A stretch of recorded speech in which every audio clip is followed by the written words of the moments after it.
is just wildly inappropriate. And yet, I'm really glad you're here. Your actions were totally inappropriate. For some reason, he felt that it was inappropriate. Look into the camera and say something inappropriate. You don't get personal. That is totally inappropriate behavior. How inappropriate! What exactly about my methods are inappropriate?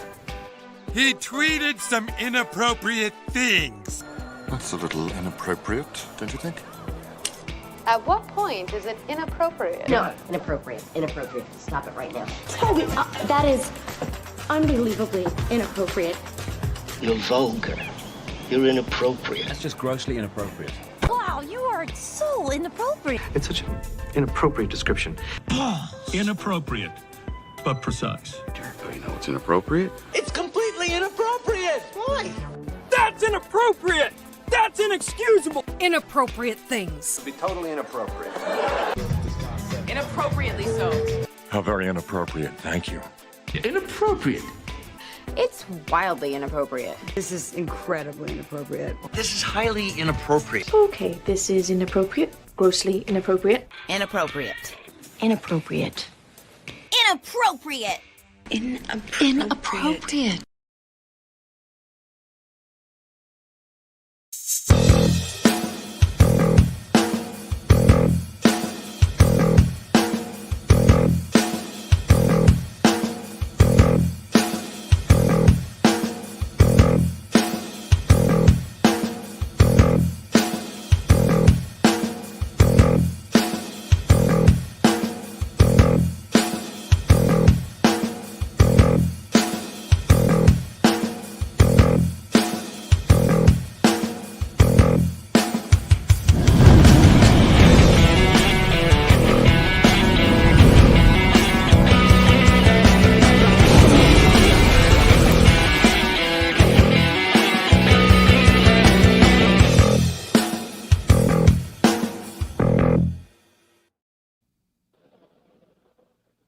Hello, this is the RPG Pundit, final boss and internet shitlords, and I hope you're hearing me out there.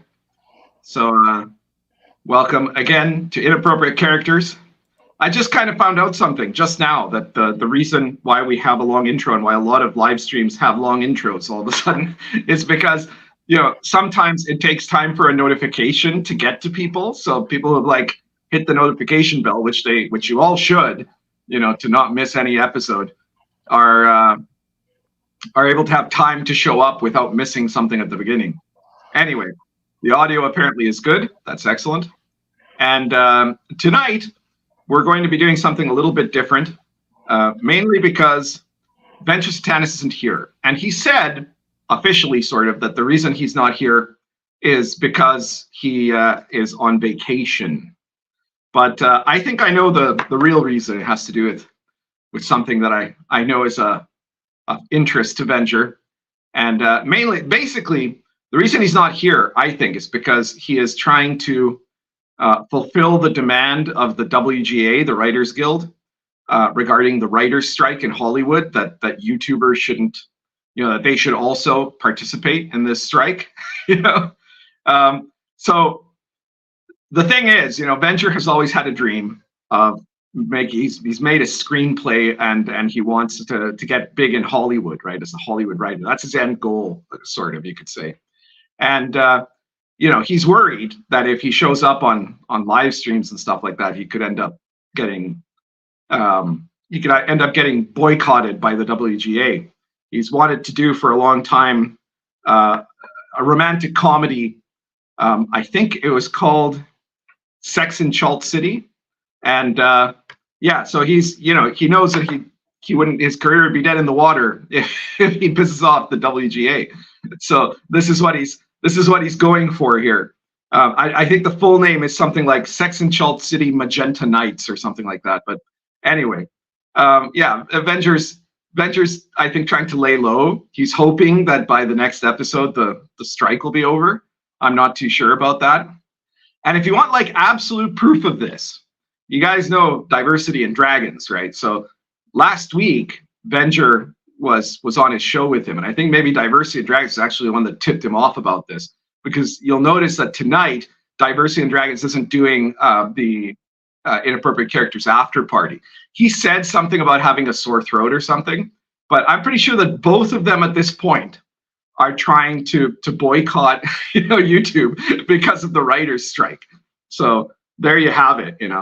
I tried to explain to Venger at some point that this show has no scripted parts whatsoever, so it wouldn't be in violation of any of the Writers Guild's demands. We don't have. We are literally the most unscripted show around. Other shows have bits that they do. Diversity and Dragons does bits, for example. We don't have that, right? Everything we're saying is spontaneous, and you should probably assume erroneous at certain times, and not all that clever. But anyway, tonight, and then I am joined as usual by Ryan. And also, you mean that he's got some sort of evil, like Stephen Amell doesn't want to get blackballed plan, and Double D is in on it too, Pundit. What a shyster! He's talked a lot about his screenplay, where which actors he wants for it has changed over the years. I know at one point he wanted like Adam Sandler or something, but I don't know. He keeps changing his mind as the screenplay keeps not manifesting yet, so he's always picking whatever the flavor of the month is, That bald son of a bitch. So yeah, I think that's the reason he's not here. But we're also joined by not one but two guest hosts. They're not guests tonight like as regular guests. They are acting as fellow hosts in the show, and that is the Red Room. So please welcome them. Hello. I'm sure almost all of you know them. They've already been on Inappropriate Characters before as guests. And today they're going to just be fellow commentators in lieu of Venger's absence and his Hollywood dreams. So, Ryan, what have we got for the people tonight? Well, it's interesting. And first, thanks to everybody in the chat. I want to shout out lots of love coming this way. And thanks to Miguel and Silvia, because it's like 1 a.m. where they're at, pundits. So it is not at all an easy ask for them. Tonight, we're going to start out. I don't know if you two saw this. There is a new official, like you have to pay for it. It's like a microtransaction because WotC would never do something like that. There's a new official monster that's coming out, and it be the Goose Mother. So there she is. What a beauty, guys. Did anybody see this besides me? I know I had my heart attack about it. Because when you said you're going to mention it, I was like, what the hell is that? I didn't know it, but then I Googled it. And this is real or just a joke or what? No, this is absolutely legitimate. It's real. It is. Do you have the background of what WotC is doing with it there, Ryan? Yeah, so they had in their latest Magic the Gathering card series, they had this whole, let's create the Goose Hydra. And so they did it, and they introduced it originally as a Magic the Gathering card. Now, I took some shit this week because I was all over this as just pandering to Sparkle Trolls, right? And people are like, oh, there's always been gonzo monsters in D&D. Yes, but they've always been very tongue-in-cheek. They are doing this serious as a heart attack. So they took literally the exact art from Magic and laid it into their latest digital release for the new Monstrous Compendium. And they had an evil, all-powerful, I guess, dire goose. That's what we would call it, because we're sane gamers, right? That was the first joke. Okay, fine. And then there was a good memeing of that goose. And people came up with this concept, we want this Goose Mother. And we know who they are. And so Wizards, in typical fashion, is pandering to the folks that don't buy their material. So what I've heard is that that in the new Bigby's Giants book, which, by the way, the use of like characters from Greyhawk for these book titles and stuff is just it's just ridiculous because I think most of the writers that are writing in these books have no idea who these guys are, like who Big Beer, Mordenkainen even were, right? But anyway, in that book, there is a giant goose or something. It has like a honking attack. Yeah, that's what thunderous honk or something like that. Yeah, something like that. Exactly. So what do you guys think of this? My first thought was that could be something stupid that I may consider to put in a book, and I think Miguel would say that's stupid. No. Don't do that. No, I would totally refuse that one. It could be a giant, but a giant goose should be big enough. I couldn't get that. Mid-Journey wouldn't give that. It's impossible. Extra heads is something that it doesn't do. But why, if it's a mother, why does it have 7 heads? You know. Oh, it's a goose hydra. Yeah. But I don't know. I do recognize that throughout all of D&D's history, right, from like the very beginning, there have been joke monsters, right, and there have been stupid monsters, and some of them became very, very memorable over the years. We all know which ones. And there's been even entire books that had like a strong kind of comic relief element, many of which were kind of dumb, right? But then there were some that were really seen as quite brilliant or classics, right? I'm thinking, for example, of the Mystara Gazetteer, The Orcs of Thar, right, which has a whole bunch of humor incorporated into it, but is seen as like one of the best humanoid books ever made, right?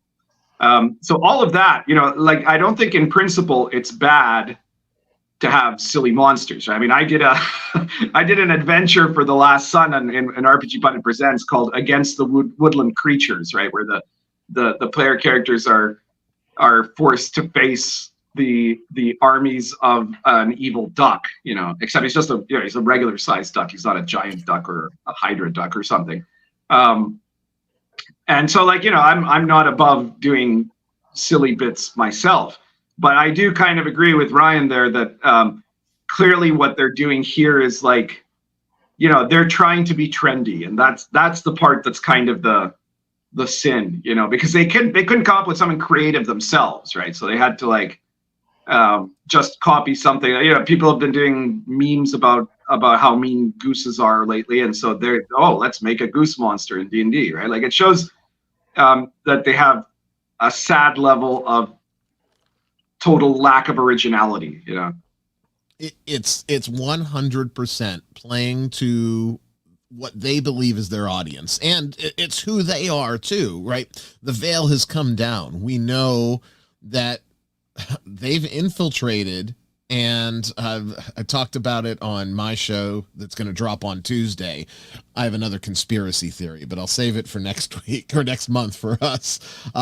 They've infiltrated, and there is a concerted effort to A, destroy, or B, devalue what was the Dungeons and Dragons property. And I think this just goes right along with it. Oh yeah, we'll get the cheap pop online. We'll get folks they think the Goose Mother is great. And is this going to sell any modules? I don't think so. But what the hell do I know? All I know is I can look at their sales history and say they've been doing this for a while and it hasn't been good. Like Miguel, what would it take for you to not only put a joke monster in, but put it in and treat it serious as a heart attack? Well, we usually have joke monsters, so I have nothing against that. But I don't think woke people can do humor. Yeah, that's the problem. If you have seen a Hannah Gadsby show, I don't recommend it, but if you haven't, just check it out. Just 5 minutes of it. It's horrible. It's supposed to be humor, but no, it's not. So are you saying Hannah Gadsby is a joke monster? Yeah, she could be. Yeah, she could be. But she's not funny. Yeah. Yeah. In that way, she's a monster. Yes, not a monster in a good way. But now I just crossed my mind that the Goose Mother could be considered misogynistic, and that would be fun if someone would say, "Oh my God, that's offensive." Well, it could happen, right? They eat their own all the time because it's gotten to the point where if you throw an ist at us, you're racist, sexist, misogynist, fascist, any of the ists, they have no meaning anymore. So the only folks that have this rage against one of the ists are their own. And we've seen it happen a couple of times where they've gone after splinters, and everybody has infighting. We know the OSR crowd infights all the time, but 9 times out of 10, when it's all done, we shake hands and go about our business, and we still know that we're all generally still going to support each other. With them, if they really start to eat their own, I can't wait. That's going to be one hell of a show. And I'm going to just sit back, pop some popcorn, and watch. There's a lot of people they're always doing that, but there's too many of them. I think that's the problem. And they have to do that, right? Because you need to, in that case, you need to remove someone so then you can take its place. So they are like vultures.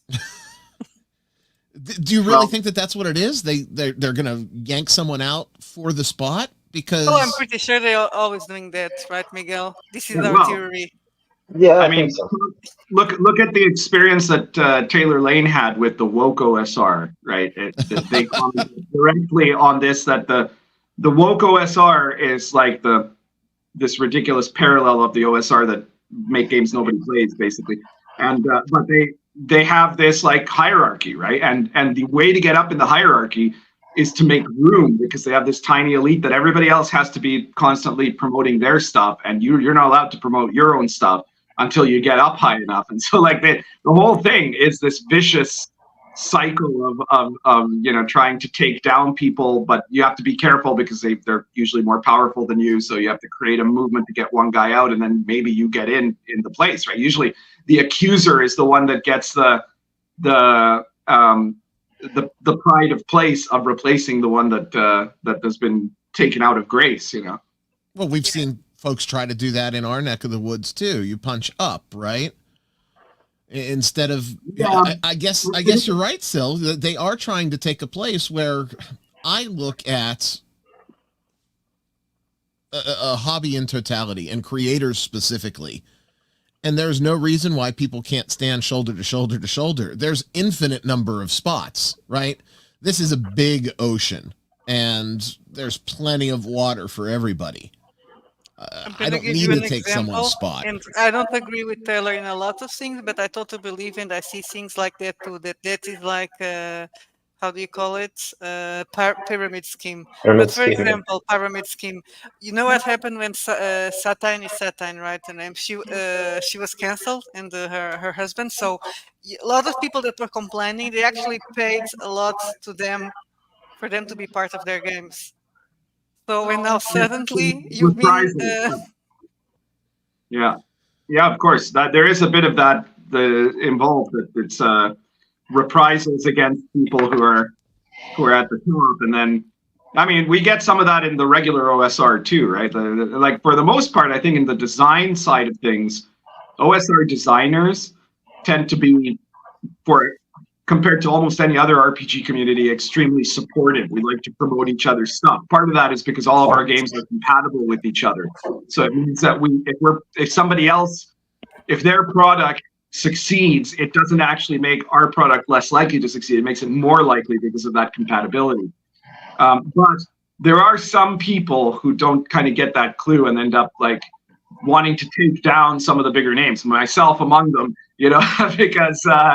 because they think that that's going to raise up their profile, Now it's more notable with the YouTubers of the OSR than it is with the designers, right? So the designers, that what they have is that mutual compatible design means that they're going to be able to promote other OSR designers, and that will actually enhance the overall field of the hobby, and therefore it's good for you as well if you're promoting someone else, right? If I promote the Red Room, people buy Red Room stuff that didn't buy OSR stuff before, they might find my stuff and buy it too, right? So there's a good motivation there for people to to be supportive of each other. Whereas with the YouTube channels, I think a lot of YouTubers have this idea that, oh, I just have to up my views, and the only way to do that is by generating controversy. And so I'm going to have a beef with someone, and because they have more subscribers than me, that'll draw people to my channel. Well, I think Double D is a good example. He's had little spats here and there, but I don't think he's picked fights to take a spot. I think people just naturally have an opposing view for some of the things that he's going to say, just like people have an opposing view for some of the things that we say. I'm not. Perfect example. We just launched the Nerd Cognito YouTube. Yes, hell's frozen over. And I'm not going to punch up at Double D because I want his spot. If anything, I'm thankful for the relationship that I have with him, and I can learn and grow. And again, OSR, when compared to all of the audience that YouTube has, is this big. I'm not in any false assumptions about how big the market. There's room for everybody. That's the point. And we get better by supporting each other. Man, I'm the fucking cheerleader tonight. What the hell? Now that you're on YouTube, I actually watched your podcast. Before that, the only one I'd watched before that is the one that I was on. But now that you're there, I got the notification. I said, "Oh, okay, I'll watch it." I figured, what the heck? We've got all of these archive episodes. It's free content to upload. I don't have to do much for it. Yeah, and folks that no reason not to, right? Yeah, folks that never listened before can tune in. I guess for some reason it's easier to listen even if you aren't on YouTube. People are more used to YouTube than podcasts elsewhere. Well, some people's YouTube videos, my own, for example, don't really require a lot of viewing. You just have to listen, right? Because most of my videos are just my screen on a pair of books. And it's different with like Double D, who does big productions. Yeah. When Meatball shows up, people will suddenly listen. Then they'll pay attention. So one more thing about this subject, which is that part of the difference, because we all acknowledge that there's always been humor in D&D, is that the people, the woke crowd, aren't really capable of humor, right? Like we see that all over the place. Late night television in the United States used to be extremely funny, and then when it got woke, it became zero laughs, right? Like there's nothing funny about it, right? Trevor Noah just finished 7 years on his show, on the show that was like the Jon Stewart show before that, and he didn't do a single joke in 1,000 episodes. And they can't be funny because they can't really risk being funny, right? So in the works of Thar, in that source book, there's a lot of really good humorous elements to it, because it's got stuff about basically how goblinoids are dumber than humans or other player character races, and that they're doing these kind of parodies of human society, up to and including there's a goblinoid version of New York City in the setting, right? But it's all just this kind of shambles, right? And so that's something that they wouldn't be able to do, right? Because someone would say, "Oh no, you're being racist because orcs are human, they're a particular skin color of human, and you're suggesting that they're dumb, or something like that." So their humor ends up being just what what I call "oh my god, so random," right? That's their idea of it. So it's a giant goose. That's the joke, and then there's nothing much to that, right? So it's not actually funny. Yeah, maybe I'm not the one to judge on what's funny given the intro I just did today, but still. I have no idea. I really think someone said, "Ooh, this is an cute monster. Let's throw it in so that the folks that are going to go ooh. Unfortunately, those folks, again, they're not swiping their credit cards for this goose, because it's the crowd that openly and proudly embraced piracy in the market. So, Judd Goswick in the chat just said, woke comedy is scolding with a joke's cadence. Yeah, that's basically it. It's trying to teach you an important lesson while sounding like it's a joke, but it's not. Mm-hmm. Also, El just said, or a little while ago, he said that the pundit only answers super chats now. That's not true, but we will appreciate any super chats. Super chats are guaranteed to be answered, but I will happily answer any comment that I find interesting. Elle's just giving us a little bit of shit too because we started on time. Hey, we've started on time 3 in a row now. I'm just saying. I think that the curse is lifted. The curse is lifted. Oh, are we done with this, Goose? Because I know I was done with it like a day and a half ago. Anyone have anything left to say about the goose? Does anyone care about the goose? I would say. Chat, do you care about the goose? Because I'm done with the goose. Before we go on to the next topic, there's one of the commentators here. I saw this. I don't remember where he posted it originally, but I guess he came on here to make this comment because I told him, well, that's an interesting point. You should bring it up with the Red Room tonight. Okay. So Gary Furash, he said, I mentioned in the chat on the forum. I think it was the Inglorious OSR forum on MeWe, but I'm not sure. But he said, but I have all of the Red Room products. So he's got all of your products, right? He says, I think the kind of sex/grindhouse stuff isn't actually the best part of the product. I think what's great is that the system is solid. The OSR with good skill system plus vice and virtue, and terrific settings like New Flesh and the superhero city, etc. So yeah, like he had actually in the original post, I remember he said that he thinks that the two of you think that what makes the Red Room products really successful are the kind of sleaze and grindhouse elements of it. But he thinks what makes it successful is that they're good mechanics and good settings. So do you have any comment to give to Gary about that? So I encouraged him to come on here and say this. I would say that I wasn't expecting someone to be interested in the mechanics. I think I saw actually. that some. I don't know if it was Gary, but I think I remember seeing part of that comment I've read about that somewhere, the grid somewhere in the sexy part. I don't know if it was him or not. I think so. Yes, I think it was maybe with a different name on Facebook, perhaps. Yeah.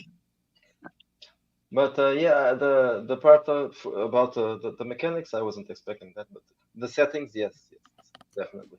But I don't think there's that much sex there. That's what we're going to say. There's Maybe not in the that beginning much. there was more. There are a couple of there's sexual holocaust, obviously, because that was the one that was. But there's not that many sex in sexual holocaust, actually. No, actually, no. There are Hellraiser style demons who, they are into that kind of thing, but I don't think there's. I think it's more like. There was a bit in Bastards, but yes, there was a bit in the Seven Bastards, but that was on purpose because that was. A bit raunchy. Yes, that was to differentiate it from the typical fantasy. Yeah, so we don't like the high fantasy and all that, so we try to make it. And there was a bit, in Orpheum Loves, because it's a bit like a soap opera, a part of it. Yeah, but there's there's not that much. That's not really sex. Maybe you could say that's like like a soap opera, but in soap operas there's no sex at all. It's just I don't think it. Innuendo. In some of them. But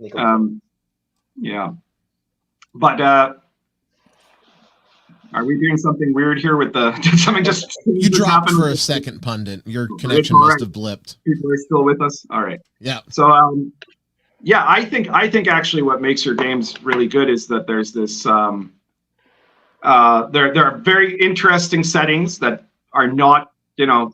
Most of them are not like what other people have done, or even if they're in a certain genre, they're a different take on the genre than other OSR products have done, and that they do have a kind of unity to them. Like you can imagine them as being part of a multiverse because they have a kind of similar theme of kind of this, the element of vices, right, and the kind of sleazy element to it, right? Like I think that is a part of the setting, But I agree that it's actually the production values, I think, and that the mechanics are solid, that are the main thing that makes it a success, right?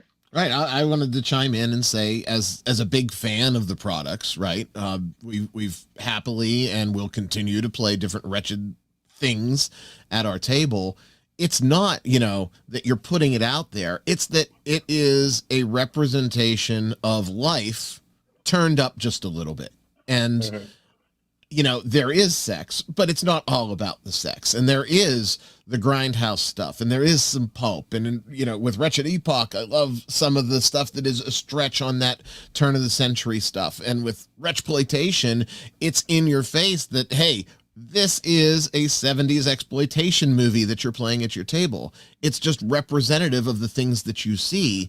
And because some of the other stuff that's out there, particularly mainstream, is watered down or so wokeified that it's ridiculous the other end. I've got to have my furry prom, for an example, right?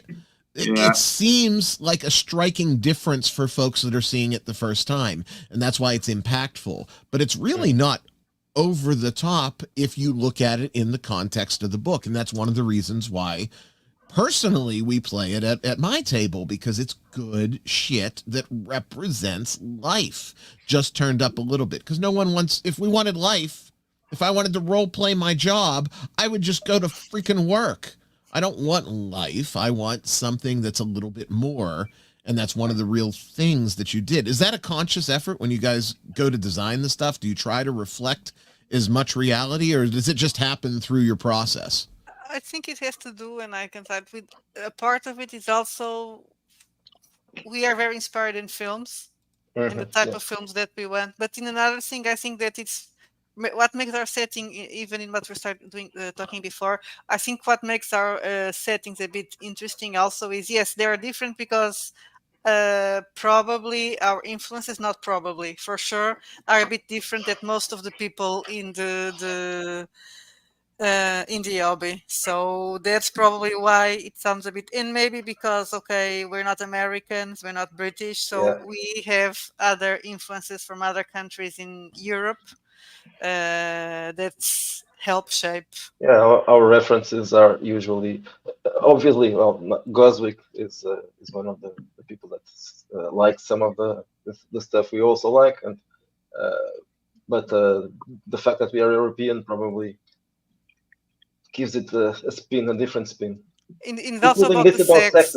Yes, when people talk about sex, there's too much sex there. No, not really. I don't think so. But then I can try to put myself on the other side of the pond and realize that probably for an American there's too much sex. Even if Americans consider a lot of things like, I don't think there's that much sex in your products either, but I guess they have a low bar. But then, it's really funny how, like, I've always thought it's really amusing that in the OSR you have certain people that are very, like, conservative in their values, like their social values, right? And yet a lot of those guys absolutely love Venger Satanis, right? And like his products, I'm running on in my last Sun game right now. I'm putting them through the latest Chalt book, which I've often used, those whenever I want to have whenever they've got to go to what are called the stupid dungeons in the world. The last time I used one of the Venger Satanis, my players love it. Like, it's so much fun to go through them, right? But first of all, they make no sense at all. But also there's like multiple rooms in there where it's like, oh, this room is a whorehouse, and you see like two women going at it with a dildo or something. Like, it's stuff like that. That's like just the most overtly sexual content, and they don't seem to have any problem with that, like. Well, I think that there's a difference between what people think is the stereotypical conservative in the States and what actually is. I think people are more fiscally and freedom-based patriots, and that gets them into this category that means, they're buttoned up. You can't show ankle if you're a woman, and that's just not the case, right? There are a lot of folks that are culturally, classically liberal, but skew conservative because, hell, I'm one of them, right? I don't care what goes on in your bedroom. It doesn't matter to me as long as my rights, my freedoms, my money are safe. And it sounds selfish, but really liberty is rooted in the individual to begin with. So fuck it, I'm selfish. Look at us getting all political here. I was also I was into that group of people that looked like at the American conservatives, and I was finding it strange.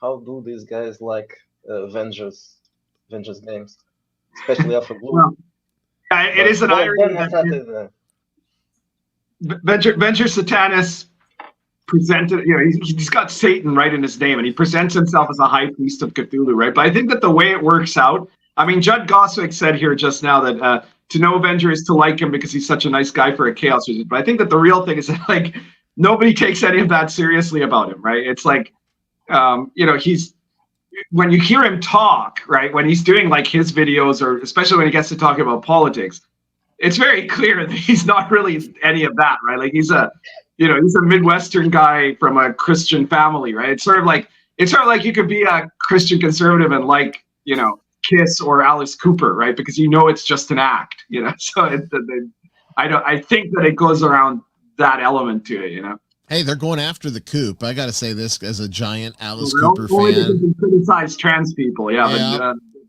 But that's the left, though, not the right. Certainly got it absolutely right. The right-leaning, or him speaking as himself, this right-leaning American's no prude.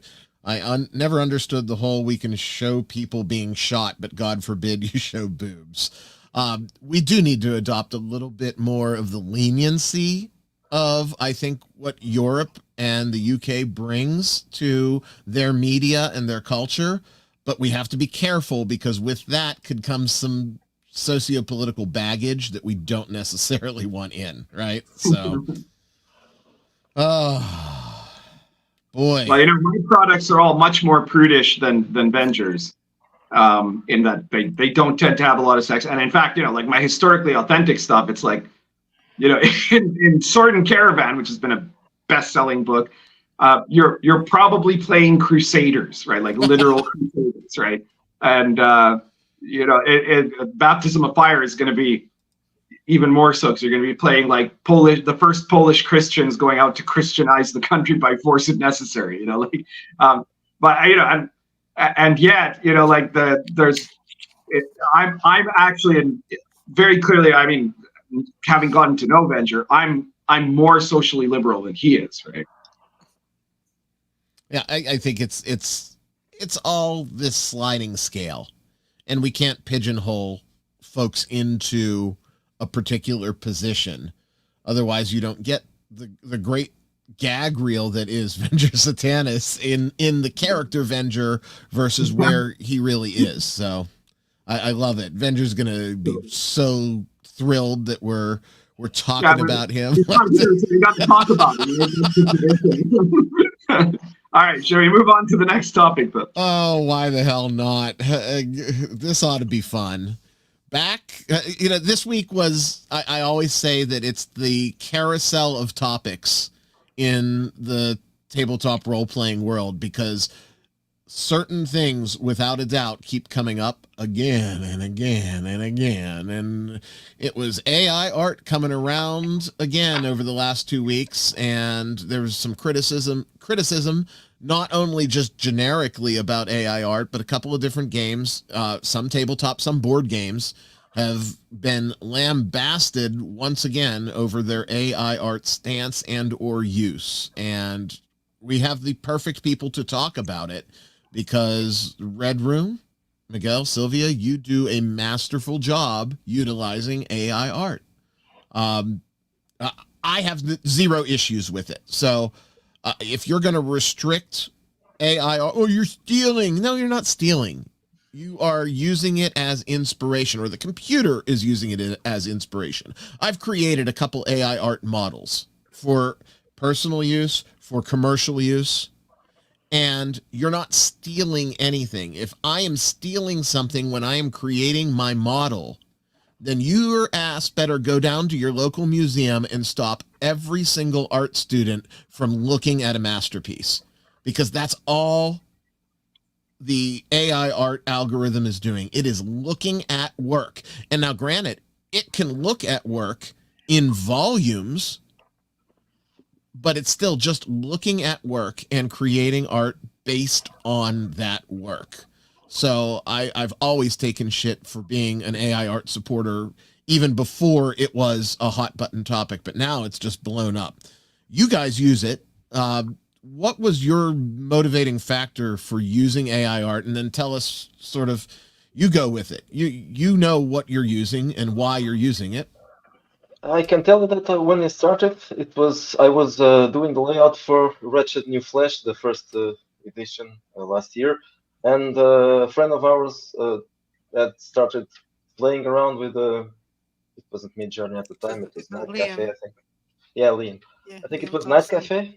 It was still it was the beginning of it when it started becoming popular, and it was still very strange. But I thought, well, this looks nice.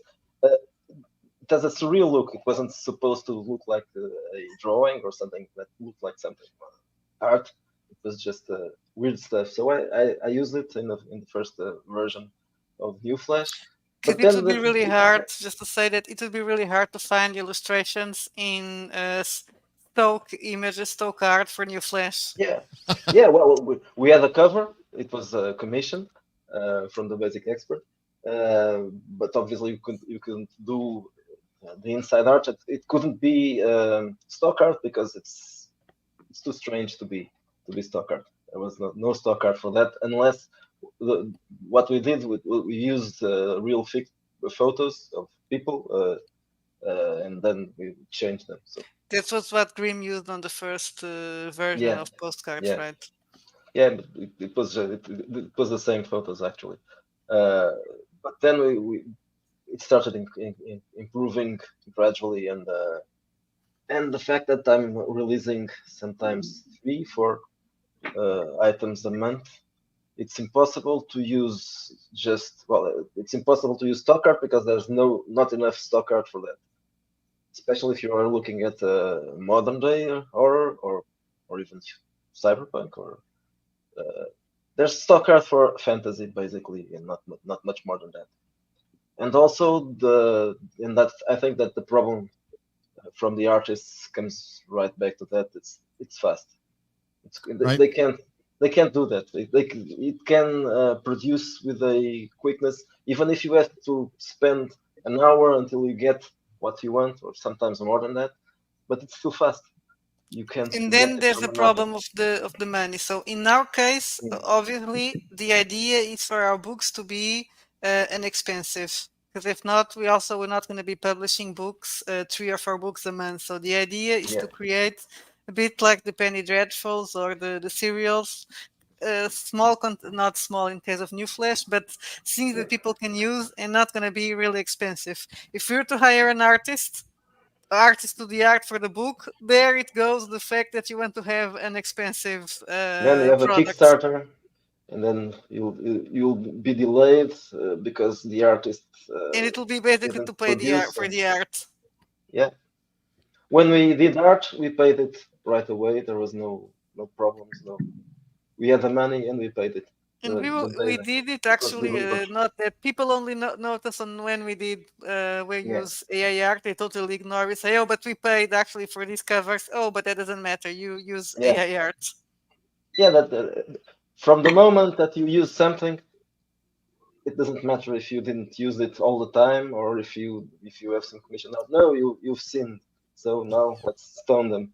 It is. People are approaching this like a sin, and I don't know if this is akin to just sort of that vicious like mob culture that we have now. Pundit, where do you think this angst comes from for AI art? Look, I'm an historian, and I can tell you that when the printing press reached Europe, there was like this enormous movement against it that was largely pushed by the monasteries, right? Because the monasteries had scriptoriums, and before the printing press, if you wanted to make multiple copies of books, you'd have to take the book to a monastery, and you'd have these monks that would just copy it all with this beautiful penmanship and what have you. And they immediately saw they were going to be out of a job, So here you have a bunch of lower grade artists that realize they're going to be out of a job, just like that situation. And I think we've seen this in a lesser degree in other forms of new media or new mediums that have appeared over the, our own lifetimes. So I think that probably within like 2 to 5 years, there's going to be no debate about this, right? Like, it was like, remember when like people started being able to share audio files on the internet, right? That cost, they wanted to pass laws against it, the piracy, all that stuff, right? All the record companies tried to move against it, they shut down Napster or whatever, and then, but today it's all over the internet. There's no way you can stop these things, right? So people have to just adapt to them. Now, I'm not a publisher, as everyone knows. I only write the books and I get other people to publish it for me because I find that so much easier. But I've told my publishers that they can use AI art if they want to. I'm definitely not opposed to it. I think that, like the Red Room said, one thing that's very important to me is that the books be as affordable as they can be for the type of book it is. Obviously, a bigger book is going to cost more, a smaller one will cost less, no matter what. But if you have a way to make it more affordable, then to me that's more important for the end goal, as far as being able to allow gamers to be able to purchase it without undue suffering or whatever. So I don't think there's any way. This is not going to go backwards, right? It's only going to go forwards at an incredible rate. Like the stuff that's going on with AI now. The other day I watched a YouTube video that was a music and animation of like that song "Rich Men North of Richmond," but as performed by Hank Hill from King of the Hill. And it was like his voice. It was like and it's just crazy, so the speed at which this is progressing is really remarkable. And I'm expecting that it's only a matter of time before I end up seeing an AI video of myself doing one of my rants, but it's not actually me, or something like that. I wonder whose channel that will be on. Let me just say something to L, because he did mention if I was going to say to John that he needs to get better. And we did have 3 covers commissioned from the Basic Expert. And honestly, I don't think it's not having a cover from the Red Room now and then. It's not going to be what we're going to put him in the poorhouse. He had jobs for bigger companies. He doesn't really need it. I don't think he's gonna. Yeah, he and his kids are gonna starve because an occasional cover for us. No, and beyond even just this specific incident, I don't think any good artist is going to starve. Diversity and Dragons said, talented artists will always have a job, and that's true. In any field, if you have talent and you're good at what you do, I don't care if you are a bean farmer or a computer graphics person or a pen and ink artist. If you're good at what you do, you'll be able to earn a living doing what you do. If you're not good at what you do, find something you're good at instead of complaining. It's getting to be counterproductive, even on a grand scale. Look at the writer's strike, where Venger and Double D are trying to hedge their bets here. This writer's strike is not doing anything except accelerating the A, acceptance, and B, use of the technology. And then when they get to the C, which is the part where they better settle this strike before it gets there, it's going to accelerate the technology itself, because resources that were earmarked for them that might expire are now going to be devoted to creating this in-house AI project. And I can see it coming a mile away. It ain't going anywhere. It can be supplemented by those who are good, and then these hack writers that are churning out stuff like, it's so great, the goose mother, she's got 8 heads. They're going to be out of a job because a computer can churn out that crap on us too. Well, another example from history is the advent of mass production at the beginning of the 20th century, right? So before that, you had tons of carpenters making chairs and tables, right? And when suddenly you could mass produce chairs and tables in a factory, a ton of those guys lost their jobs, right? The master craftsmen, the ones that went out of their way to produce high quality work, to this day, there are still tons of bespoke carpenters that make these very expensive, very fancy, or very nice chairs and tables, right? And they can still have a job. What disappears when suddenly you have mechanization of some process that wasn't mechanized before, and that's essentially what AI is.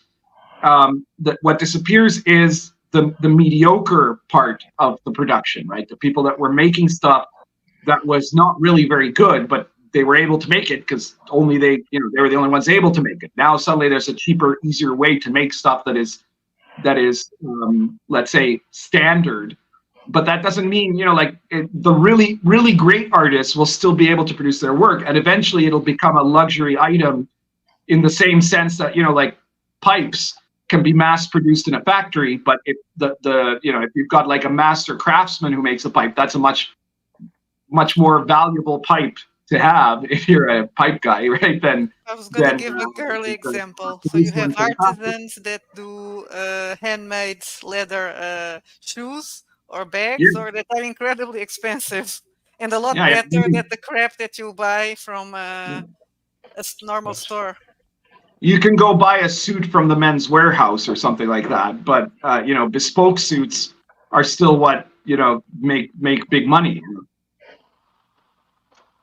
For example, I'm planning on doing a comic for like Venger has done, and exactly from the same artist, Jay Tanaka.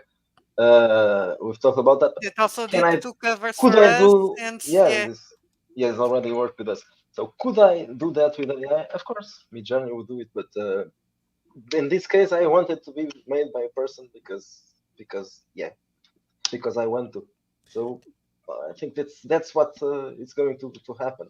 Maybe there will be less people doing stock art and stuff like that, but more like I want really this to be made by this person, so I want this work. And if you want that unique specificity where you can say to Jay, hey, I want this piece with X, Y, and Z, that's where the human artist comes in. Yep. Because right now it's not there. No. I'm a big fan, big supporter, quasi homebrew developer of some AI models. I know it's not there. I struggle with it when I need to have a very specific AI piece.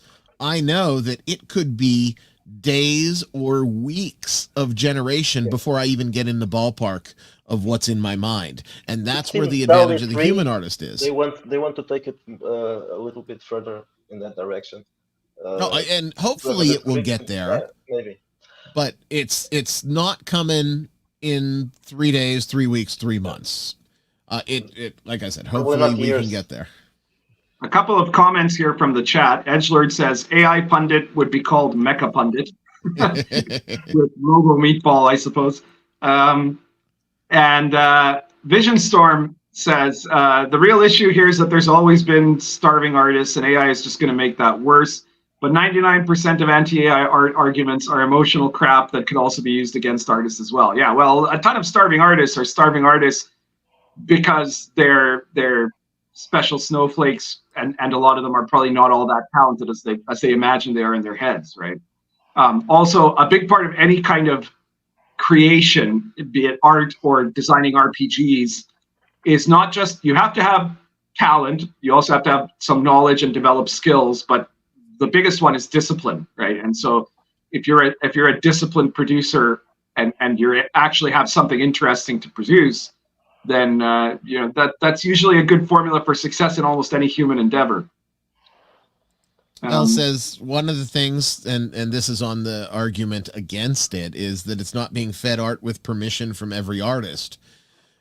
It's gray right now, El. And yeah, there have been rulings in both directions on it. But the fact of the matter is, if I'm an artist and I put my shit on the web for people to see, people can see it. Am I going to go and sue an artist that was inspired by my work and sat down at their sketch pad and created something that was inspired by the work that I saw on DeviantArt? And if you're not willing to take that step and say, no, I'm going to go after that 19-year-old that's learning to draw because he saw something that he likes on the web. You can't take the similar step to say, I'm going to go after the tech company that used the art as a sample. And, you know, it's exactly the same thing.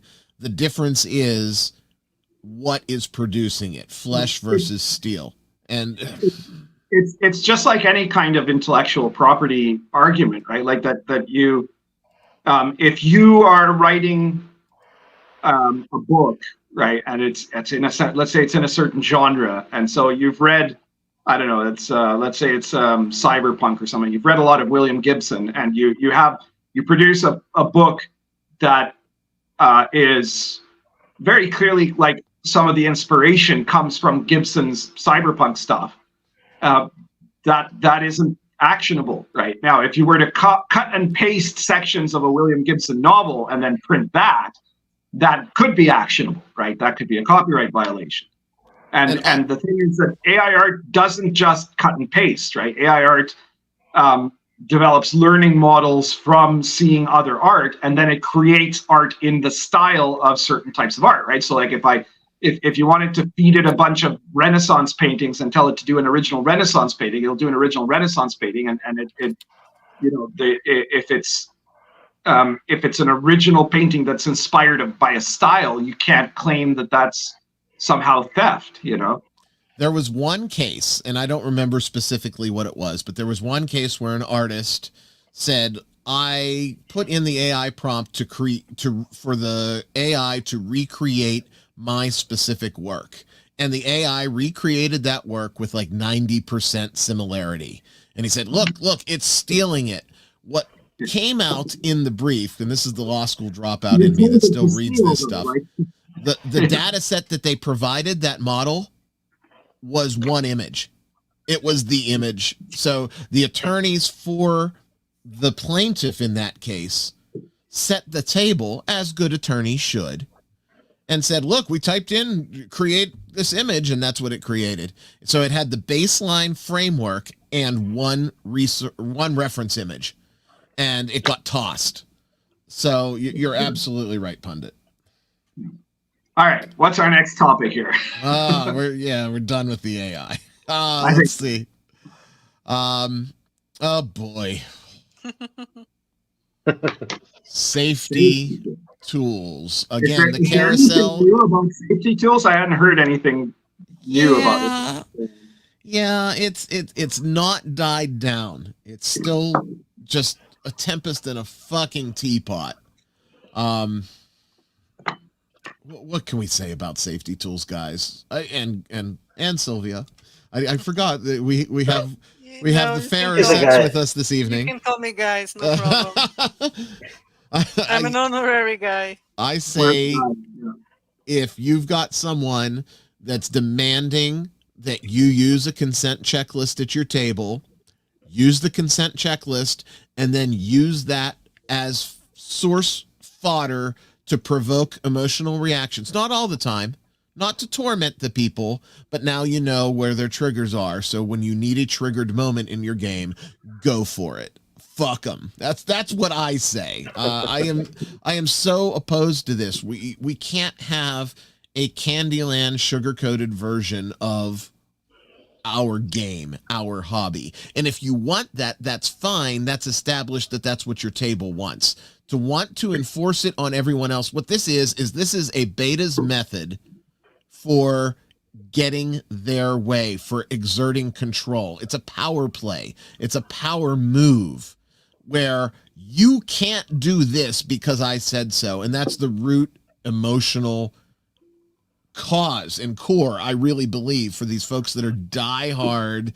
You got to use safety tools. I got nothing else. I'm so over safety tools. You know what annoys me the most is when you have these conversations and someone says, or normally writes, because it's mostly on Twitter, you don't need safety tools because you just behave like a decent human being, and you talk with people what they want, and they come, but that's a safety tool because they're session zero. It's like, no, it's not a. safety tool. They want to say, see, you're doing it. You're doing it. No, I'm not. No, I'm being a regular human being with common fucking sense. That's what I'm doing. Pundit, where are you at? Well, I've done quite a lot of videos on this topic, and I don't want to just repeat myself from the videos I've done before. But, you know, like, the problem is not about having standards in your game, right? Like, I do think that obviously if you're running, I think, first of all, part of this is to try to, you know how there's, in queer theory, there's the idea of queering culture, right? Of making all culture outside of the normative, right? And so, in a way, ironically, I think that the safety tools are something that are an answer to a problem that the people making the safety tools created, because what they want to be able to have is a game where it doesn't actually follow any kind of normative rules of what one would expect in the hobby. Now, in our standard hobby, the hobby that normal people play in, right? The hallmark is kind of D&D, right? And sometimes in other genres you can expect other things. Like if you're playing Call of Cthulhu, you can expect there to be tentacle monsters, right? If you're playing Vampire, you can expect there to be, you know, sexy undead in katanas and trench coats, right, or whatever. But that's why we played it, Pundit. It was for the goth girls in the 90s. I'm just saying. Yeah, well, no, I mean, I did like the goth girls in the 90s, no question about that. But in the standard, you have certain kind of default expectations of what you're going to get, right? Like you're running, if somebody says, well, we're going to run a D&D game, right? You're going to expect that D&D game will have certain things like, you know, combat, violence, monsters, so on and so forth. And that there are certain things that it's not likely to have, right? Which is like, I don't know, extremely grotesque scenes, you know, mutilation of children or you know, open sexual content, right? Now, if you're gonna put something like that into a game, or like if you're gonna run one of Venger's modules, then you might want to tell the players at the table before they start, well, you know, this dungeon is likely to have certain rooms with like weird alien lesbians with multiple, you know, sets of breasts that are going to be, you know, playing with each other. And you know, okay, well then you're forewarned, right? But the issue where the safety tools come in is that instead of doing that, the assumption is that you have a situation where somebody can raise a protest at any time, and that protest in essence is meant to force everybody else to conform to the protesters' demand, right? Which is also a very wokeist sort of thing to do, right? So you're meant to then hold everybody else hostage instead of having a conversation. Because if you were, let's say that you did play a game and you run into something that is disturbing to you, right? If you were a normal person, you'd say, well, this is disturbing to me, right? And like, you know, odds are if you're a normal person, it would have to be something actually disturbing, right? It wouldn't be like, oh, you know, I'm triggered by having to solve a quiz, right? Because I don't know, because I had a learning disability, or my mom thought I had one and I had to take, you know, ADHD pills. You know? So this is triggering to me, you know, and so therefore we must stop immediately and just move on and not have to solve the puzzle, you know, stuff like that. So like you'd normally just talk to people, right? But so the entire point of a safety tool, by definition, is that you're not allowed to have a conversation about it, right? It's one person getting to impose in what you could call a quiet tantrum their will on everybody else in the party, right? So it's just stupid. But you know, most of that I've already said before. You were more forgiving than I would have been too, because you said, you know, hey, if we're going into this dungeon, there's going to be tentacled lesbians and they're going to be doing tentacled lesbian things. I'm not going to say that because, well, I don't think it's a good idea for a DM to necessarily ambush a party with something that would not be within the norms of the of standard RPG play, right? Like if you're going to say, well, you know, in this game that, you know, because if a DM, let's say, ambushes players with something really weird, right? Like, oh, in this game there's going to be, you know, like you don't tell the players, but you plan for the game to have like robots that are going to sexually assault you. You know, maybe you've been playing with Adam Coble for too long or something, right? and so like, if you do that, right, then you know, that's crappy DMing, right? Because you're creating a potential problem in the group that could be easily averted by giving like a warning ahead of time, you know? See, I disagree unless it's going to be like consistent, right? If you're having something, you can have a shocking moment. And if you have the right group, this has all been established through session 0 or whatever the fuck you want to call it. You say, you know, there's going to be things that might unsettle you throughout the campaign. I'm not going to throw them out there to trigger you. I'm not throwing them out there for a shock value to you as a human being. It's just stuff can happen. So if I have the sexual assault robot and it is one element that appears once in a campaign, I don't think I need to give a heads up on that.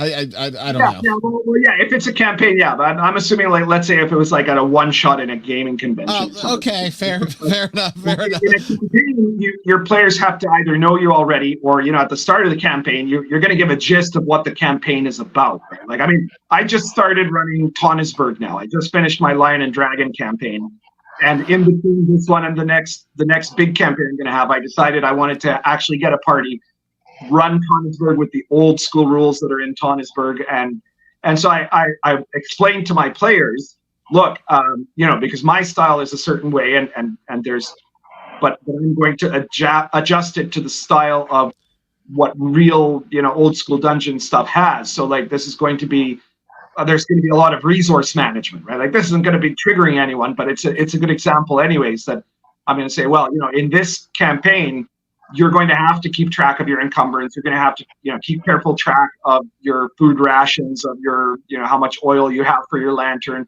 and all those things are going to be kept track of. We're not just going to kind of hand wave them, right? And so like that way, all the players know that that's the thing, because it's not going to be triggering to anyone, but maybe there's someone who really hates that sort of stuff and is not going to find that an interesting campaign.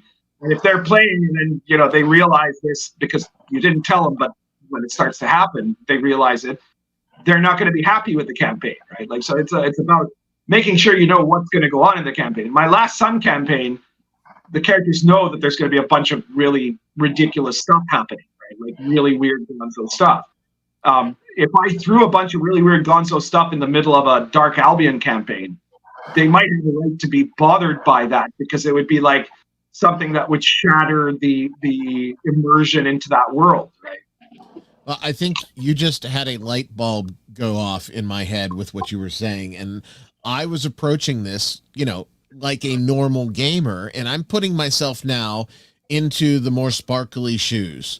And they don't play campaigns. They are playing 1 or 2 shots. And most one shots, yeah. Right? So now, for the first time ever... The problem is that when you've got a group of 6 narcissists in a room, they're not going to be able to keep things together for very long. No, but legitimately, for the first time ever, I now understand why this is such a big damn deal to them. Yeah. Because it is like a world of one-shots, and I almost pity that, because I'm looking at this, and I've always looked at this. And maybe this is my fault. I own it, right? I'm allowed to have bad takes just as much as everybody else. I always looked at this from my own perspective. And my own perspective was, I am with a group that is gate-kept and vetted and knows what we're doing and what we're playing. And they know generally the ballpark that we're in. And every once in a while, if I hit one into the river, I might have a conversation with one of them afterwards, or they might bring it to me, but it's not a deal breaker. And now I get it. They don't freaking play. So when they do and something like this happens, it's couch time.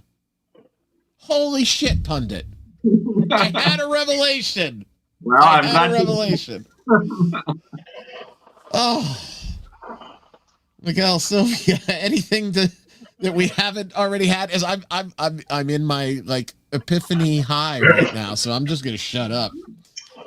Well, there's one positive thing I can say about safety tools. It was actually safety tools that got me into writing role-playing game content, because I was really annoyed when they started. I think it was Consent in Gaming that Monty Cook thing. There were some very strange arguments about that on social media. And I like Monty as a designer. That made me so sad. Yeah. Part of it was in the cult Facebook group, because it was even worse. Yeah, I was watching horror games being destroyed by this concept, and some of them weren't. It was a different thing than the Sparkle trolls that are offended by everything. There was a different style of people doing this involved in really horror games, like probably Cult and Vampire, even maybe Call of Cthulhu, that were I'm not sure how to call this. So they like the part of safety tools that comes from BDSM.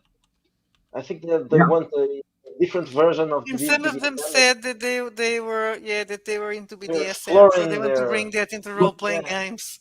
But it's like a really weird difference, though, which is that in BDSM you use a safe word, or any of the tools of safety in BDSM means that what's going on immediately stops, and then you talk about it. Right here, because it can be actually hurting you. Yeah. First of all, it could be actually causing you physical pain, and it's depending on what they're doing, or if they're tying you up or something. But second is that in RPG use of these tools, it's done exactly in the inverse. It's meant that the thing has to stop, but nobody can question you about it. You know, they're not supposed to find out what they did wrong. You know, they're just supposed to do whatever you tell them to. So it's like topping from the bottom or something. You know. Their safe word is potato. That's all I've got to say. I mean, oh shit. But this one will come back again. Oh, I'm sure. In less than 90 days. Less than 90 days. Someone that's a prominent leftist woke streamer is going to get them all riled up again. And it will be around for sure. Last. Oh, right, no, not last. Before we move on to the next topic, maybe this is a good moment to do shilling for our products. I think that is a excellent idea, because we are looking at the clock. We're an hour and 15 in already. So, Pundit, you are up first. Oh, okay. I'll let you do the thing. If I can find the right button. There we go. Right now, my latest product, I think, is still Wilderlands for Sword and Caravan, which is a small source book that has random encounter tables for wilderness areas around the Silk Road. It also has rules for generating native Silk Road characters, families, clans, and inheritances. And it has stats for Eastern dragons, which I'd left out of the Sword and Caravan book. But coming up, I believe, probably very, very soon, within the next week or two, is going to be Heroes and Villains of the Silk Road, also still by Mad Scribe Games. And that's going to be a big book, about 125 pages, that is going to be, it's going to contain the biographies of all of the NPCs, all the historical characters, basically, that are mentioned in Sword and Caravan with their stats. And it's going to have a more complete timeline with like potential adventure hooks for if you're like running a long-term Sword and Caravan campaign. And it's going to have the assassin character class, which I didn't want to do originally, but so many people demanded it, you know, they wanted to play a Nazari assassin. And so I've included it there, and some more technological wonders of the Song Empire. So it's going to be a big source book. And, you know, besides being useful for Sword and Caravan or any kind of sort of similar type of game, I've seen that apparently there's some people that play Al-Qadim still, and there's been interested in Sword and Caravan, so that's kind of cool. That's I think a source book that Wizards will never make again, but or if they do, it'll probably be terrible. anyways, it's besides that, it's actually got these biographies of all the major figures of the third, fourth, and fifth crusade, and Genghis Khan, and all kinds of other associated mad lads of the Middle East and the steppes. That you could take these guys; they could be like NPCs in any kind of fantasy setting. Some of the biographies, I mean, there's the famous ones, right? Like Richard the Lionheart or Saladin or Genghis Khan or those sorts of people that people at least have heard. But then some of the other people, like, I mean, when you read the biography of Bohemund One Eye, it's just unbelievable. Like, or Inak Khatun, the Empress Livia of the Silk Road. They're just remarkable things to look at, even as like a history textbook. So keep your eyes open. It's coming out very, very soon. We're just waiting for the proofs, I think, now from Drive-Thru. So it'll be Heroes and Villains of the Silk Road will be available in Drive-Thru and Amazon. So be sure to check that out. Watch the Inappropriate Characters Twitter account as well as Pundit on Twitter and on YouTube for that release date, because we'll shill the crap out of that. I had something really amazing happen to me. Well, not amazing, because it's not the first time. It's happened much more often than I ever thought would happen. Yesterday, and like I said, I mean, this has happened now, I think, close to a dozen times, maybe, right? Spectre Press is the only publisher I have that sends me a detailed live message of every product that they sell, instead of like just a sales report or something. And so I get to see when someone buys a book there, right? And anytime I put a video, I get more sales. But yesterday, somebody bought every single Spectre Press book all at once. So like, that's just amazing. I don't know who did that, but thank you. And like I said, it's not the first time. Sometimes somebody starts looking, they go, fuck it, I'm just going to buy them all. They wanted the collection. They wanted the collection. Yeah. Awesome. Miguel, what's cooking in the Red Room? Oh, lots of stuff. Let's focus on. I'll try to focus on the most recent thing. So we've just released Wretched New Flash Second Edition. It's still just a PDF, not digital, but it will be on print on demand at Lulu in a week or so.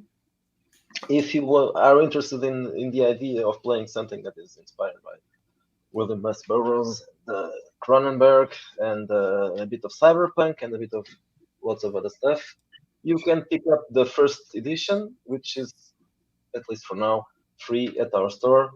You just have to use the coupon code RenewedFlash, and it's free. The next thing that we're going to release is going to be also for New Flash, but this is not written by us. It's by Grim Jim.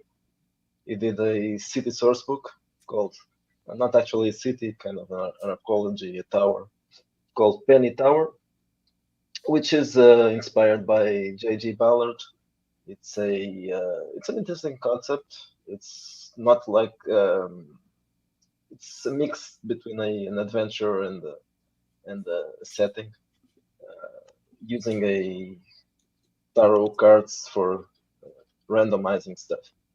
So it's our next release, and next week we have next week, and we are starting now with a bestiary in installments that will take some time to get released as a full book, but it will be released as a small Wretched verses. And of course we have much more stuff, but I'm not going to go into that. So this is right now, that's what we have. Lots and lots and lots of Wretched stuff.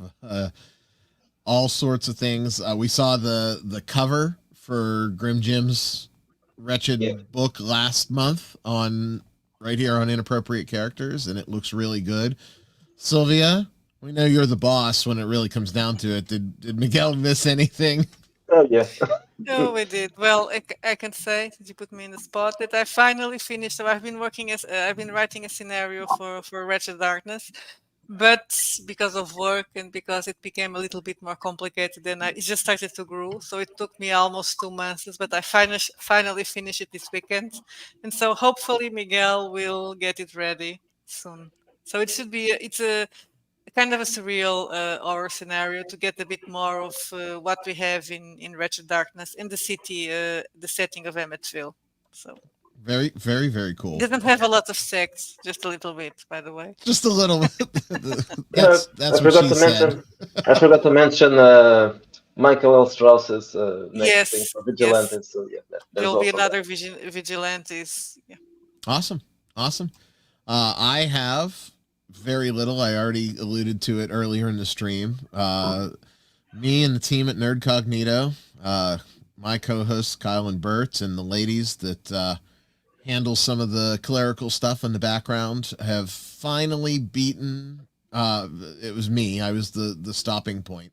I've finally been beaten down, and we have made the addition of YouTube to the Nerd Cognito portfolio. So in addition to subscribing to the big show on the podcast provider of your choice, it's everywhere: Spotify, Apple, Google.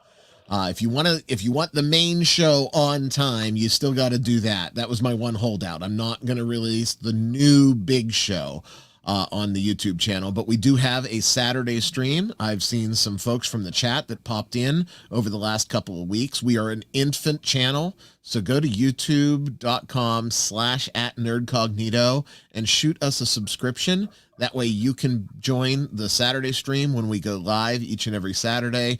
And there are archived episodes of the big main show in there. They're about 3 to 6 weeks on delay, though, before they hit YouTube. Again, youtube.com/@nerdcognito. We're a baby. We literally threw this up days ago. We're not even a month old yet. So you can be in on the ground floor and make sure that you get all of the notifications for whenever we do the YouTube thing outside of the Inappropriate Characters channel. Other than that, I got nothing to shill. I just really want to see all of our friends and fans in there so that we can, interact with you guys the same way and at the same level. But we got to get the word out that we're finally there. Man, I was resistant to YouTube for years. People have said, I need to go there, and I just wasn't ready to do it. So finally did it. Make it worth the while, guys. I appreciate every single subscription on behalf of me and the whole Nerd Cognito team. So that is my bit o' shill that I have.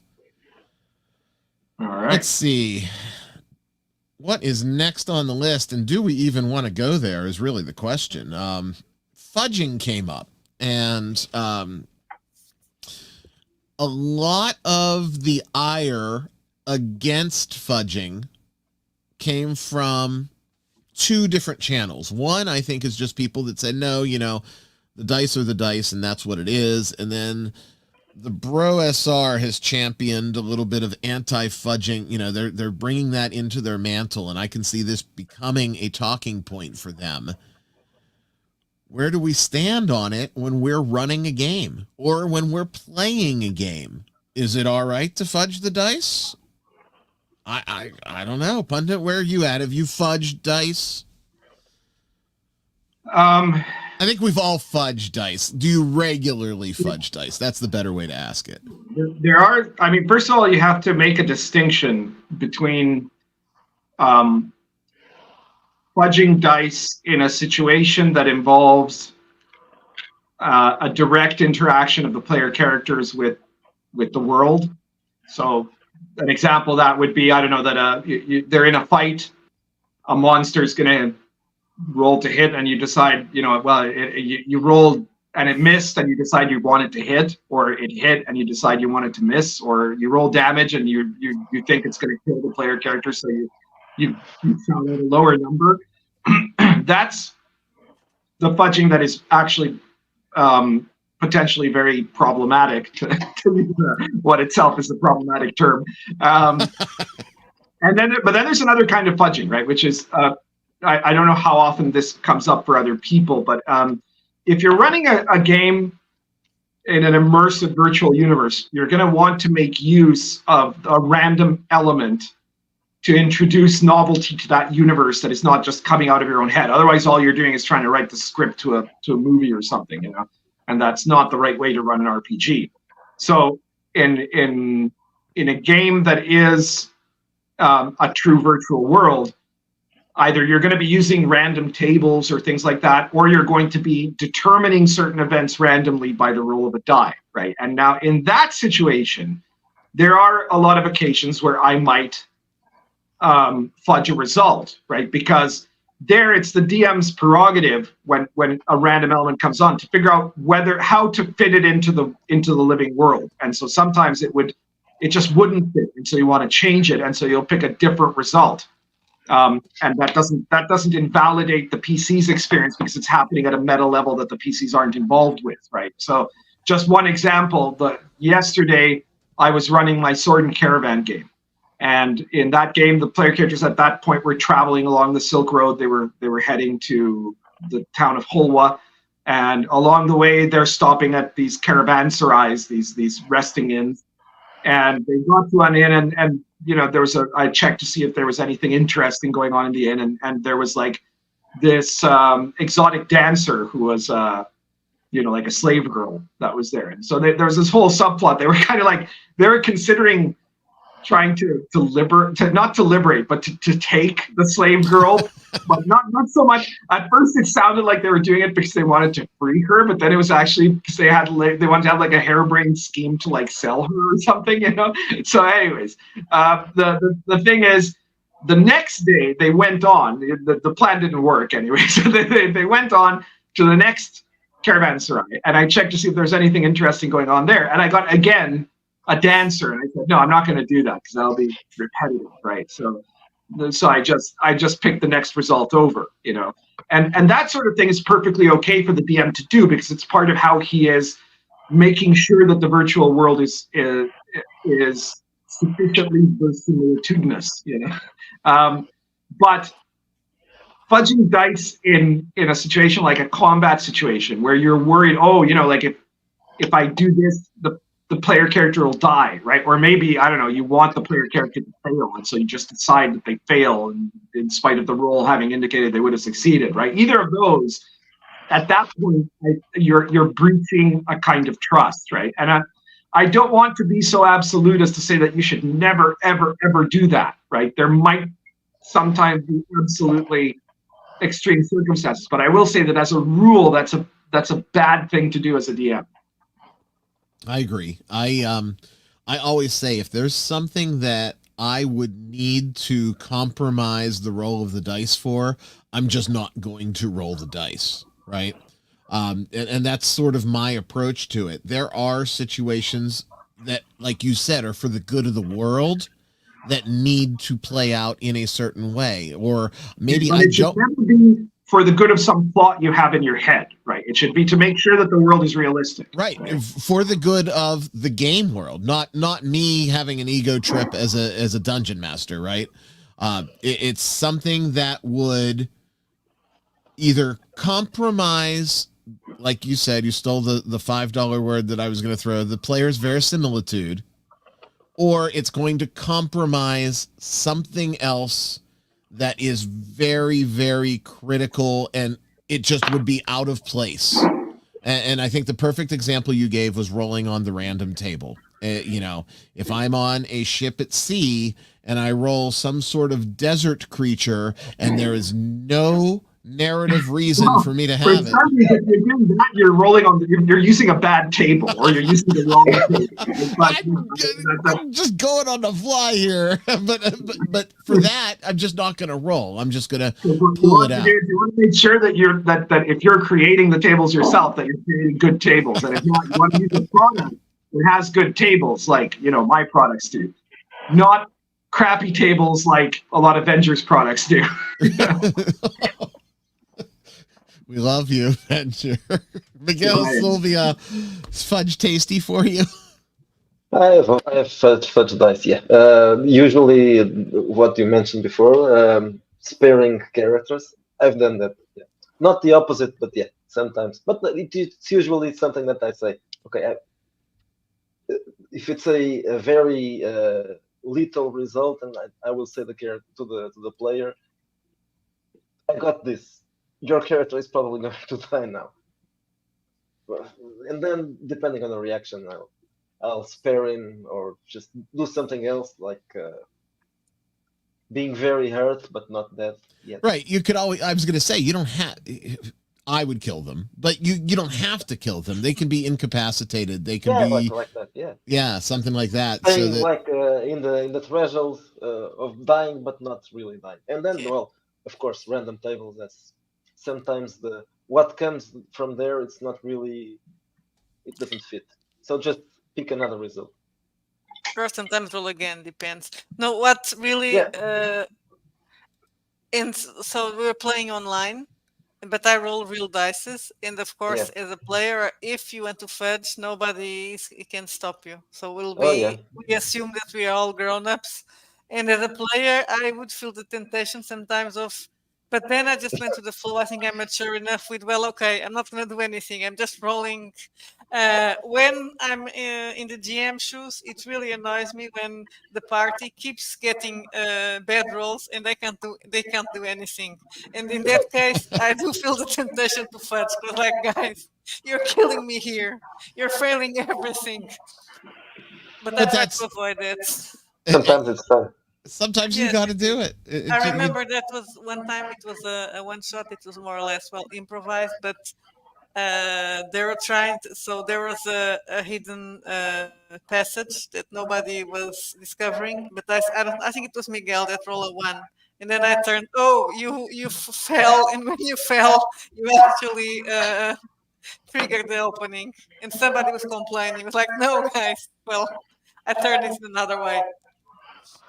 I had a player who fudged these rules all the time, but we knew it. We just let him.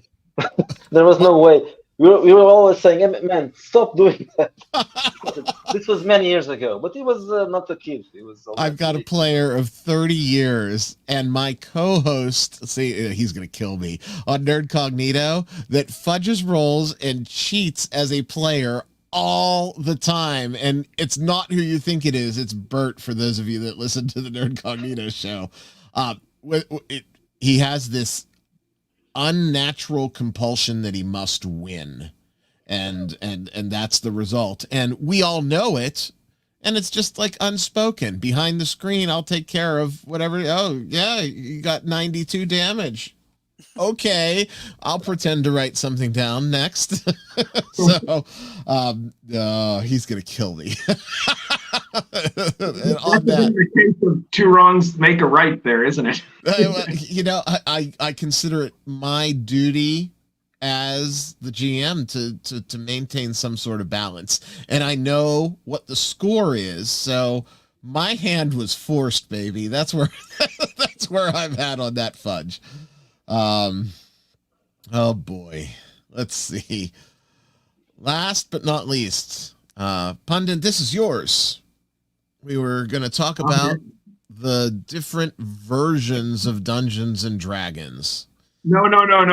The question was actually about out of which just since we have the special guest host tonight, I thought it would be an interesting question to ask them and well, also you and me. Out of all of the traditional D&D settings that WotC has done, which one have they mangled the worst? Like, what's the worst, the setting they've ruined the worst so far out of the original, it's gonna be the next one. Because it seems like every new one, it's worse than the one before. Miguel, which one do you think was their biggest atrocity? I haven't actually read them, but I would say possibly Ravenloft, because it joins the woke stuff and the horror stuff that they can't do any. So probably they're all gay and nothing can be scary and nothing can be hurtful. So probably that one. I'm pretty sure that for me at least, because I'm a horror fan, and I think it's supposed to be gothic horror, right? It's not really mature, but it's supposed to be scary. And if you are going to play it with X cards and everything has to be soft and cushy. You can like spiders in the recent period, in the 5th edition period, they've done the Forgotten Realms. They haven't done like a big Forgotten Realms book, but they've done stuff with the Forgotten Realms, including like Waterdeep and stuff like that. They've done Ravenloft. They did Dragonlance. They are about to do Planescape. They've done Spelljammer. They didn't do Dark Sun in this edition yet, and they probably won't. I'm guessing. They said that Kyle Brink. That's gonna be that would be the worst one. Well, they said they're not going to do it. They said that there's too much problematic content that they're not even going to touch it. Man, this one hurts because my game in the 2nd edition era was Spelljammer, and I was all in 100% and then some. And what they did to Spelljammer just broke my heart. And I know I was setting myself up for the fall, right? But I didn't expect it to be so hard. They wrote a Spelljammer book without freaking mechanics on how to drive the ships. You know, they gutted it. Stuff. Who would want to have that in the book? Right? Like that's their way of thinking about it. You know, and then we got the whole Hadoozy thing that came out of that, and that was the highlight of the book, was the whole song and dance that we had to do. That, oh my God, there was a monkey race. That must mean that they equate to a subgroup of real humans. And the really weird thing about that is that in the original Spelljammer, the Hadoozy are a bit different, right? And they actually, the changes they made actually seem to fall more in the stereotypes that they're accusing of than the original version. The original version was much less as a race and as their own history and whatever, would have been much less accusable of that, so I don't know what they were thinking. But they lied, right? And they said that it was the fault was of the source material. Yeah, it's bullshit. No, the source material is totally different, right? Like that. It was a product that all of these guys, all the people that think, orcs are black people, or I guess in this case, monkey men are black people, they are the ones that believe that subconsciously, right? So they're writing this character race, and they put all their subconscious bias into that. It was just the icing on the cake when that happened, and it like I said, it broke my heart. I always had this shred of hope, right? I don't hate 5th edition. I've played 5th edition. I've run 5th edition. But this is also, 27. Right. What it is now versus what it was on launch. I don't love the system. And Pundit, you and I have talked about this. I want something different. But I always had this hope because, like so many other folks, I cut my teeth and grew up with the granddaddy of them all. It was Dungeons and Dragons. That's what you played. You played Dungeons and Dragons. And then there was other stuff. There was the Cyberpunk. There was the Shadowrun. There was the hot ass goth girls in the 90s. Oh, you played the other stuff, but you always came home. And now you can't go home. And I had this hope that I could love it again. And somewhere in me is still the hope that I will love it again, but it's so destroyed because what was left of that hope just got decimated by Spelljammer. Killed me. So now I'm sad. Pundit, what was yours? I think they've damaged every single classic setting they've touched.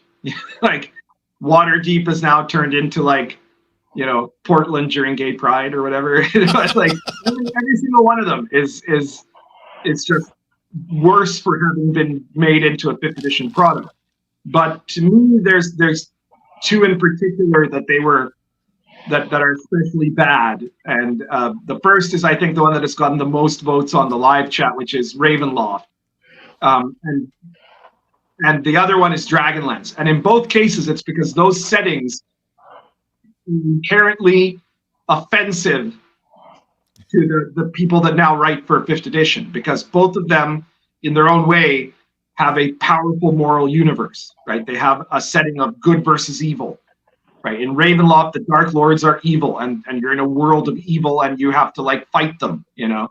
And in Dragonlance, it's a world that is very clearly about, you know, the good gods versus the evil goddess, you know, the dragon goddess, and that there is that there's a traditionalism in the setting that is just baked in. And so in both cases, they went out of their way to destroy that. You know, and like in Dragonlance, in Ravenloft, they literally set it up so that the dark gifts, right, the dark powers that one can be tainted with when they spend too long in Ravenloft in the earlier edition, is now something you can pick up at character creation if you like, right? And it's not really, it's just a power, right? It doesn't mean anything because there's no such thing as good or evil, right? So you can have the power and you can just use it, and it doesn't corrupt you or anything, right? So they went out of their way to transform it from a moral world to a morally ambiguous world, right? To a world where there isn't, and you know, you see this in a lot of the retellings of some of the Dark Lords and some of the new stuff they put in there. You know? So like it also has a bunch of like gender changes and race swapping and stuff like that. But in a way, that's a secondary level of evil to what they actually did to the to the fundamental moral message of the setting. And in Dragonlance, they just went out of the way, like they did a Star Wars on Dragonlance. You know, they said everything that is kind of archetypal about Dragonlance, we're going to wreck it. And sometimes they're going to wreck it in ways that goes completely contrary to the actual storyline of the Dragonlance novels, because of course the novels are a fundamental part of the setting. So you know they were like, oh, there's this group of knights that, you know, literally are like the Knights of the Mustache, right? The Salamnian Knights. You have to be at the beginning of the Dragonlance saga. Only men from Salamnia and only men with mustaches could be knights of Salamnia, right? And so what do they do? Well, there's a black female knight of Salamnia, right? And what they miss is that part of as one of the essential elements of the novels is that the Salamnic knights had become too hidebound by their own rules, and over the course of the War of the Lance and after it, they end up reforming, right? Like Tanis Half-Elven couldn't become a knight of Salamnia because he was half-elf. He wasn't human, right? He wasn't pure Salamnian, right? So he was not allowed to join it, right? And so later on, they decide to reform their code into something that allows for a broader element of the society to join. Like that was part of the kind of classical liberal story in a 1980s style of the Dragonlance saga. And instead they say, no, fuck it. You know, there's just there are, you know, strong black women in charge of the Knights of Salamnia at the beginning of the War of the Lance. You know, that sort of stuff is what's, you know, meant to essentially deconstruct both of those settings. And so that's why I think those are the two worst ones that they've done so far. I can't imagine what they're going to do with Planescape, but I never liked Planescape very much anyway, so I guess we'll see.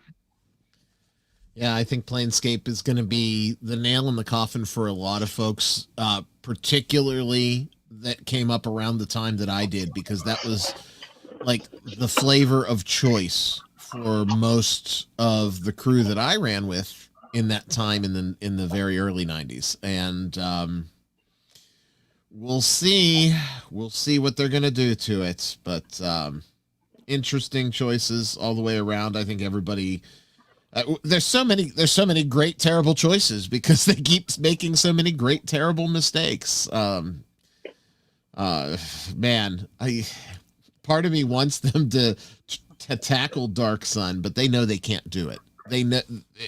They would cry. They would, you know, assume the fetal position and roll on the floor in the offices. That would be fun. I would like sad for them. Yeah, no. Guys, I'm gonna pull a Venger, not because I'm asleep, but because my computer is dying. Oh, okay, all right. Well, thank you so much for being on here, Sylvia. We really appreciate it. No battery, and I don't want to disappear. No, Sylvia, we appreciate you. We're winding it down anyhow. So you hung tough. You made it well past Venger's bedtime. That's right. Yeah. That was. You got. It goes after chilling, right? All right. Good night, Sil. Okay. Bye. My absolute favorite D&D world is Mystara. And thankfully, I don't think they're ever going to bother to make anything on it with the star. I hope. I dread to imagine what they would do with it otherwise. Well, Miguel, with your better half gone, and Pundit, I don't know how you feel about it. I think we've had a pretty productive evening. We had a good... Oh, there she is. Hey, Silvia. That needs to be a wretched monster. The terror from the green screen. But I think we've had a very productive night, wouldn't you agree? I'm just scanning the chat to see if there's anything. If anybody in the chat has any questions or anything that they want to talk about, this is the moment to do it before we decide to call it a night. Looks like everybody was on board with Raven. Like they liked all of our picks for the terrible stuff. Common theme. They are defilers. I would agree with that. We'll have to see. You saw, I'm sure, what they did to the lore for the Deck of Many Things. So maybe that'll be something we talk about when it launches on an upcoming episode of Inappropriate Characters. Not seeing anything in the chat. I think now's a good time to remind everybody, if you're not subscribed to the Inappropriate Characters channel, make sure that you do that. We know YouTube's been a little goofy with the notifications, but you want to definitely subscribe and ring the bell and do all of the stuff that you need to do to make sure that you see the streams and the content as it gets posted up. Likewise, subscribe to Pundit and us and Red Room. Just YouTube subscriptions everywhere. And make sure that you get the content that you love delivered directly to you. While you're at it, buy some books, both from Pundit and the Red Room. I know the Red Room, not on drive-thru now that they're banned. Go buy it direct from their website. That helps them out the most. And their website is the Red Room backwards. So MOORDEREHT.com. The Red Room only backwards.com. Am I missing anything, gents? Only that our next episode should be, assuming that the writer's strike permits it, 22nd of October. So check us out in the 22nd of October. That'll be our next show. October 22, Two Little Duckies. We'll be sure to let you know on all of those places. But again, make sure that you're subscribed. That's the best way that you know that you won't miss anything. All right. Any last thoughts, Miguel? No, just thank you for inviting us and replacing Venger. It's a tough task. No, we'll see you next month. I was thinking about shaving my head, but I don't think I have a head for that. If it weren't so hot, I do have a skull cap, but I didn't have time to coordinate a gag, and I was thinking about it, and I'm the new guy here. I don't need to get my ass kicked around just quite so much yet. Pundit, anything you want to close with? No, I guess that's about everything. But I think almost everybody on the chat probably is already familiar with the Red Room. But if you aren't, definitely check out their products. They have just this multiverse of books that are all really, really high quality. So if you like my stuff, if you like Venger's stuff, you're bound to like their stuff. Spectacular. Hey, thanks everybody in the chat for all of your feedback and your input, and the chat really makes it. We said it before, we say it again. It is as much your show as it is ours, and we love interacting with you on your Sunday night delights, which is the Inappropriate Characters. Thanks for tuning in, everybody. We'll see you October 22nd for the next episode of IC.